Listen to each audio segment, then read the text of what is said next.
Bueno, saludos a todos, saludos muy especiales desde Jerusalén, la eterna capital del pueblo judío y de todas las religiones que pueden gozar aquí de una libertad total.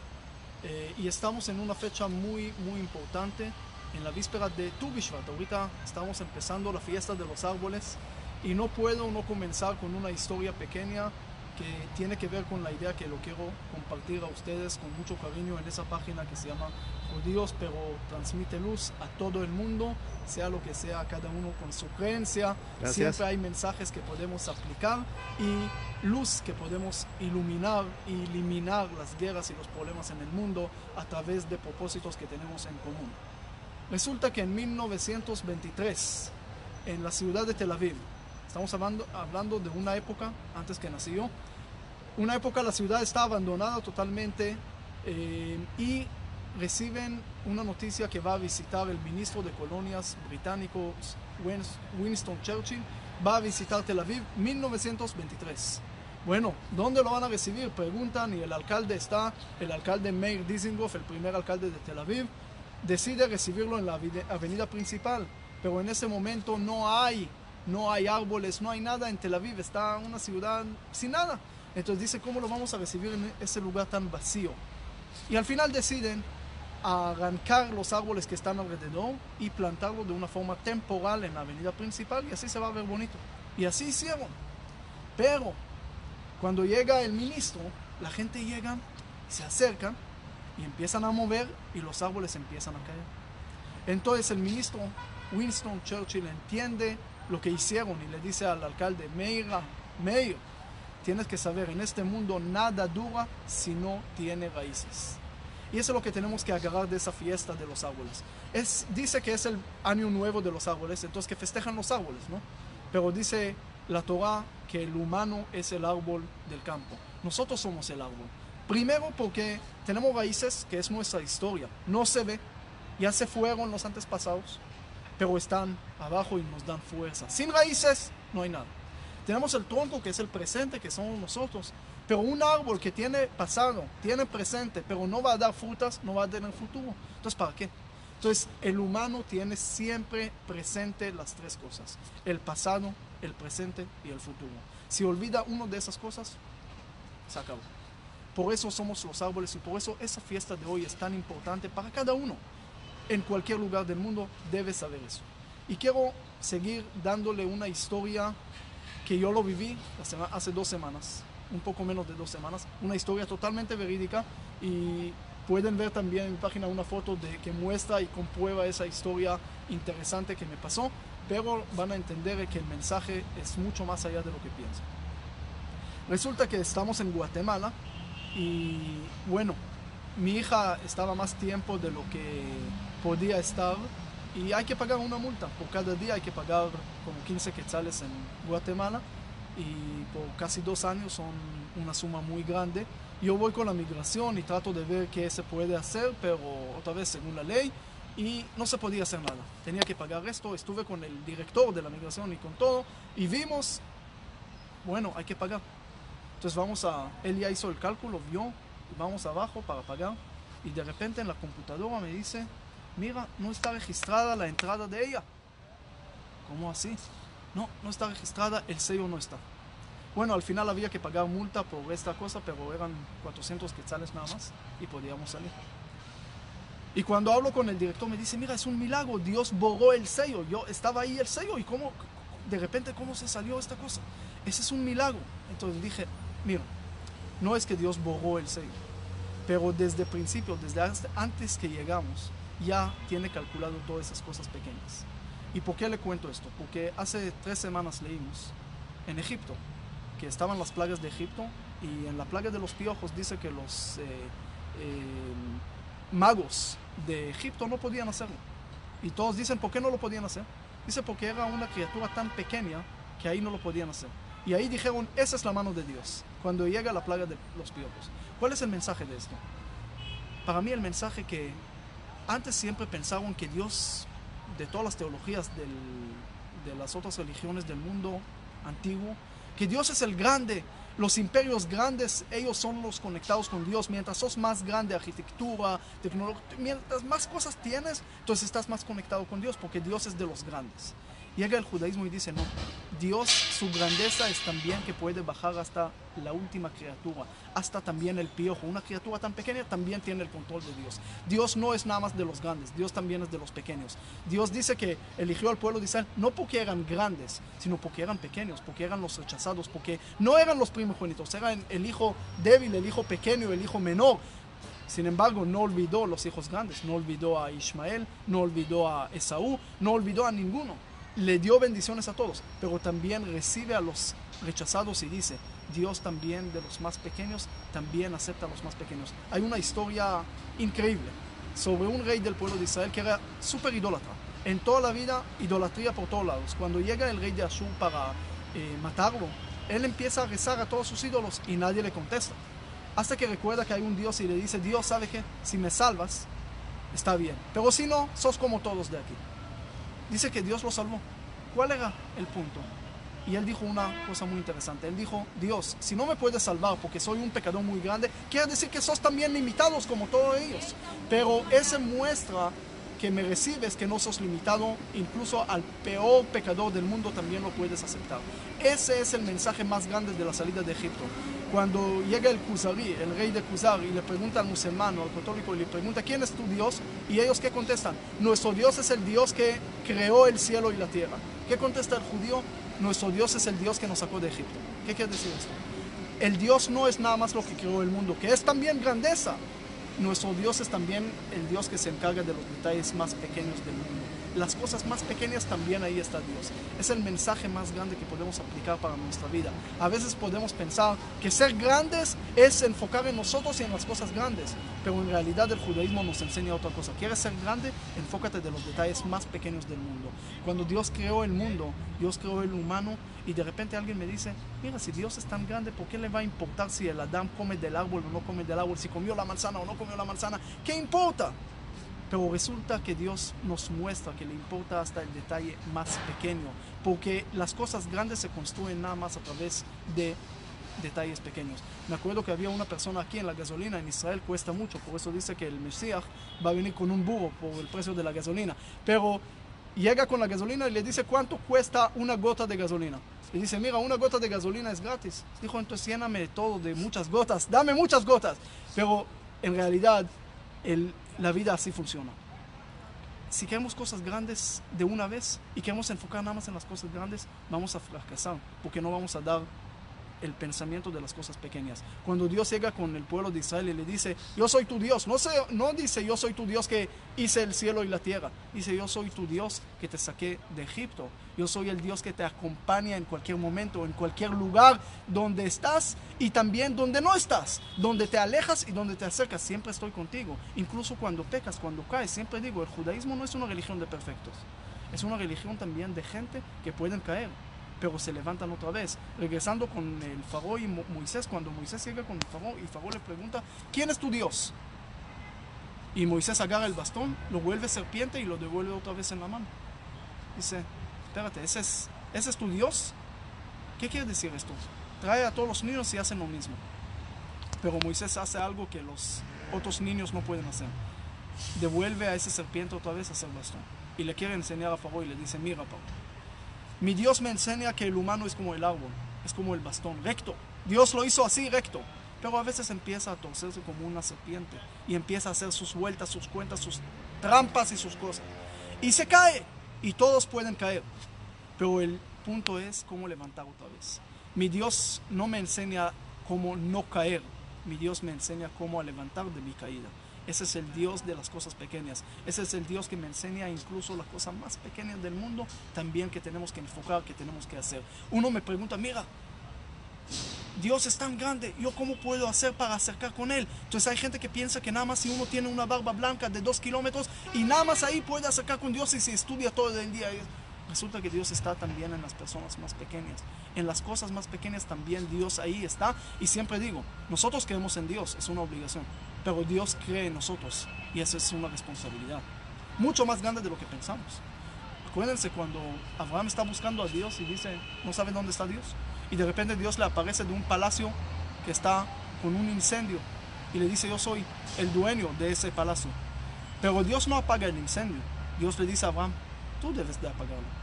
Yo hice el mundo y hay problemas en el mundo. Ustedes los humanos deben encargarse para repararlo, para arreglarlo. Lo mismo sucede con Moisés. Cuando se encuentra con Dios la primera vez en la zarza, dice que la zarza está con un fuego y Moisés no entiende qué está pasando ahí. Y de repente Dios le aparece y le dice: mira, vaya a salvar al pueblo de Israel. Y Moisés le dice: no quiero. Y le dice: sí vas, y no quiero, y sí vas, y no quiero. Y empiezan a discutir. ¿Cuál era la discusión? Moisés ve el fuego, ve los problemas, pero ve la responsabilidad, porque Dios le dice: mira, yo no lo voy a apagar, tú lo vas a apagar. Tú tienes que apagarlo. Ustedes los humanos deben mejorar el mundo. Y cuando sabemos esto, podemos entender. Estuve esta semana hablando con unos jóvenes y me dicen: ¿por qué esa generación tenemos tanto estrés, tantos problemas, cosas que antes no se vio? La medicina más vendida en Estados Unidos es Prozac contra depresión. ¿Por qué tanto estrés si esta generación tenemos más de cualquier otra generación en el mundo? Le dije: mira, la ciencia cada vez avanza más y nos enseña que la persona es más pequeña de lo que pensó antes. Porque antes la persona estaba en un pueblito y pensó que es todo el mundo y él es el centro del universo, porque tenían 10 personas en el pueblito y él era el centro de todos. Era el modelo egocéntrico. Pero después se dijeron: mira, ¿sabe qué? Hay otras ciudades afuera, hay otros lugares, y de repente inventaron el tren y el esto y el otro, y conoció más gente, y de repente ve que no es el centro del universo. Pero dijo: por lo menos el planeta nuestro es el centro. Y le dijo: mira, hay continentes, encontraron América, la India, esto, el otro, y encuentra que el mundo es mucho más grande de lo que piensa, pero dice: por lo menos somos el centro del universo. De repente llega Copérnico hace 500 años y dice: ni siquiera esto, el Sol es el centro, el modelo heliocéntrico. Y de repente dice: ni siquiera eso, somos todo eso, un sistema pequeño más de algo mucho más grande que existe en el universo. Y cada vez se encuentra que la persona es más pequeña de un espacio más grande.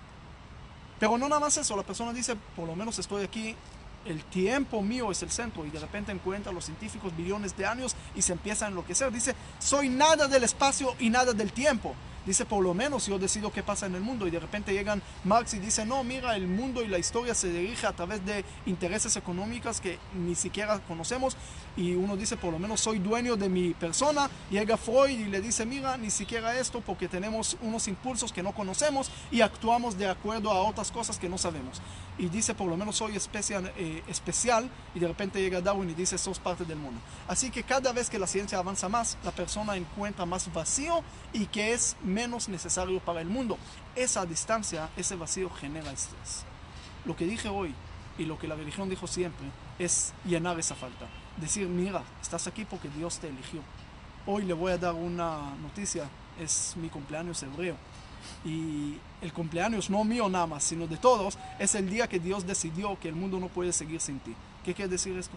Que Dios te puso aquí, sos elegido para algo. Judío o no judío, de cualquier religión del mundo y de cualquier lugar del planeta. Estás aquí es porque Dios te puso. Y no te puso para comer frijoles nada más. Te puso para un propósito importante que está asignado para ti. Y cuando uno en verdad empieza a creer en esto, empieza a llenar de alegría y siente que es necesidad para el mundo, siente significar para su vida y para el mundo, empieza a llenar su vacío. Porque es la parte más importante que a veces no sabemos qué estamos haciendo aquí.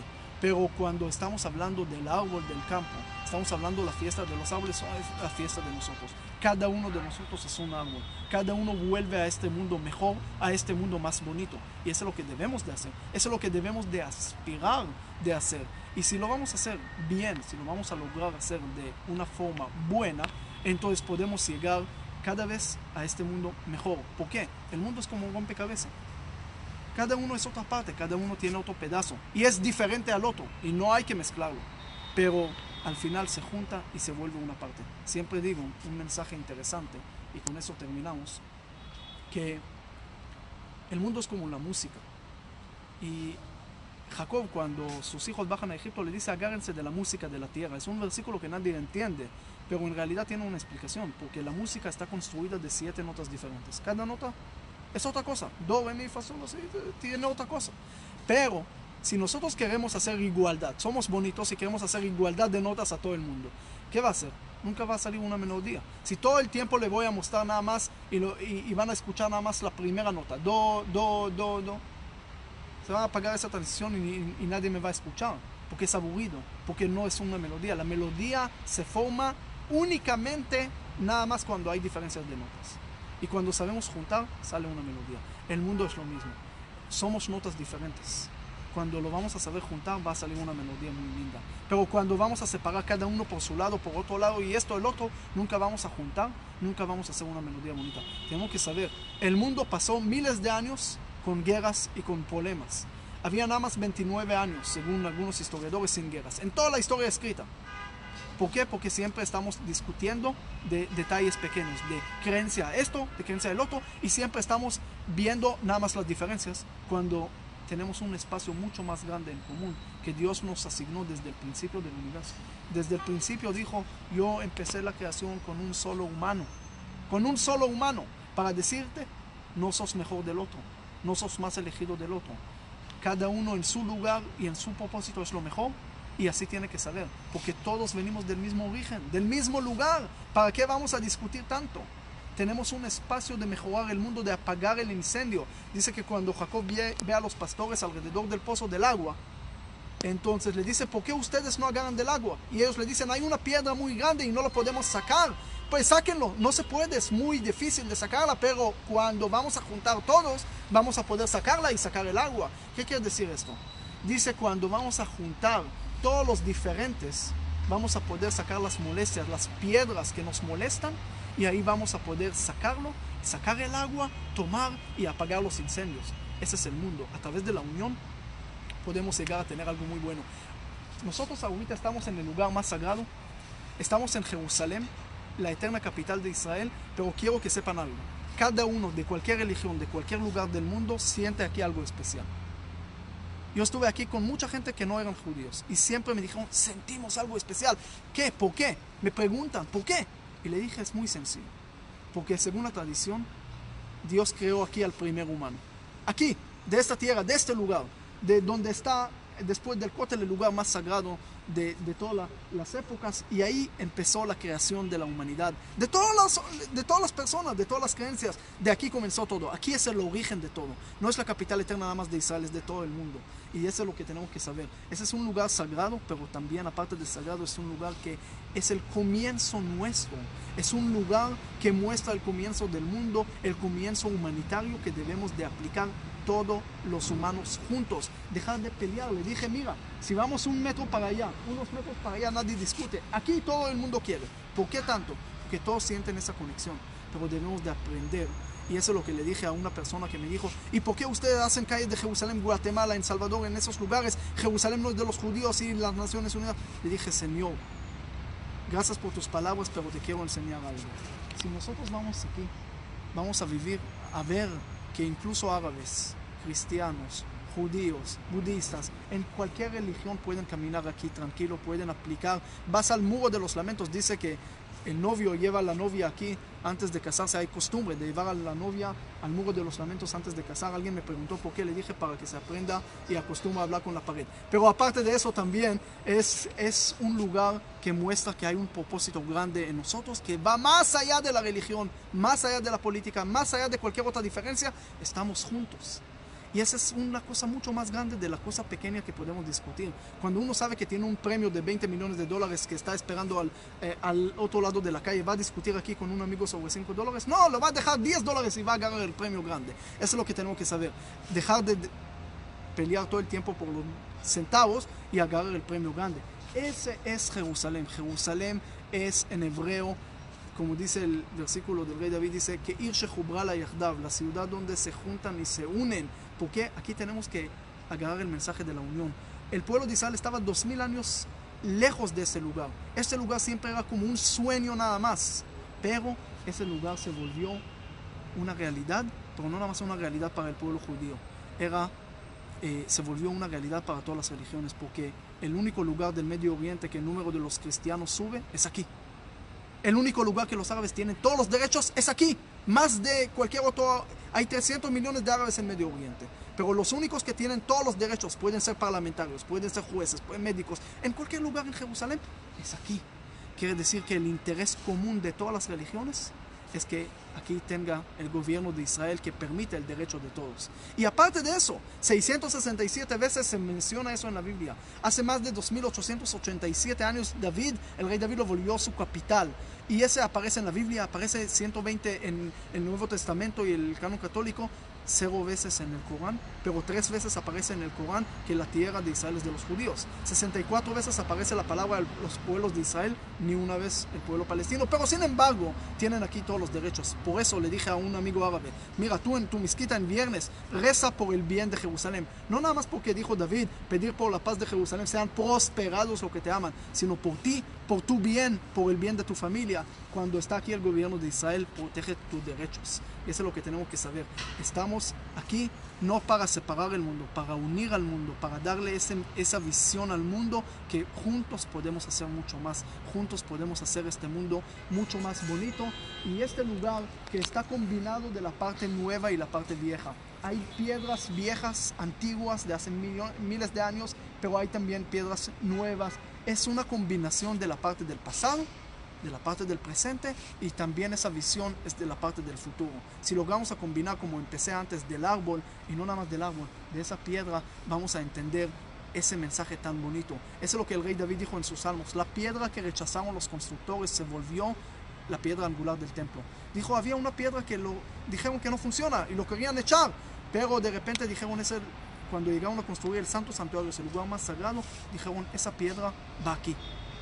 Y ese el rey David cuenta sobre su vida, porque él fue rechazado cuando nació y los hermanos lo querían rechazar, pero cuando llega el profeta Samuel y encuentra el rey del pueblo de Israel, era David.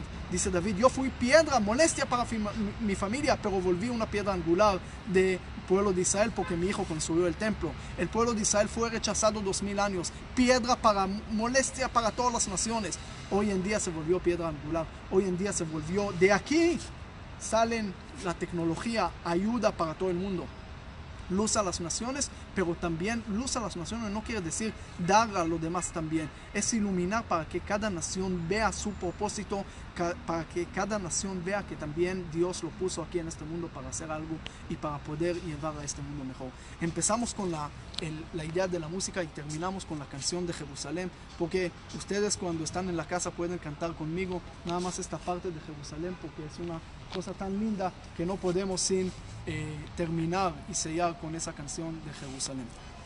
Es una canción muy linda porque la primera parte lo escribieron antes de 67, cuando era nada más sueño, cuando todo el tiempo rezaron. El sionismo no es algo de 70 años, es miles de años que rezan 3 veces al día, pero después de 67 que regresaron y volvió realidad, agregaron unos párrafos más a esa canción tan linda.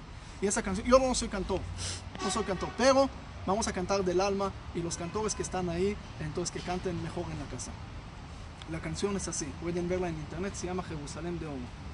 Dice así: אוויר הרים צלול כיין וריח אורנים נישא ברוח ארבעים עם כל פעמונים ובתרדמת אילן ועבר שבויה בחלומה העיר אשר בדד יושבת ובליבה חומה ירושלים של זהב ושל נחושת ושלום הלא לכל שירייך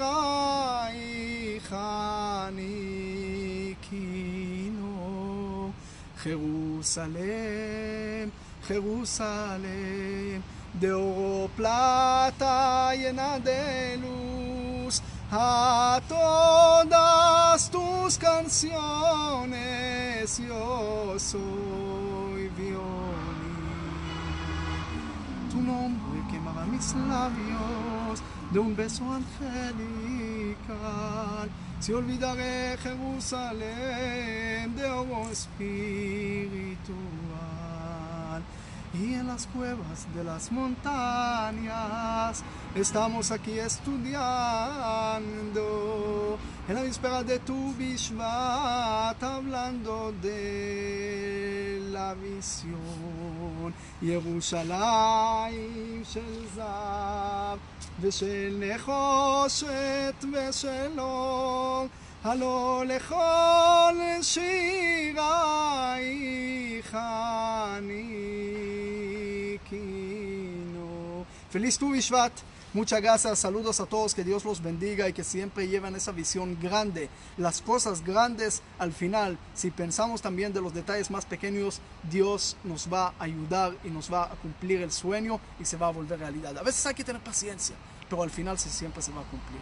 Que Dios los bendiga siempre. Muchas gracias.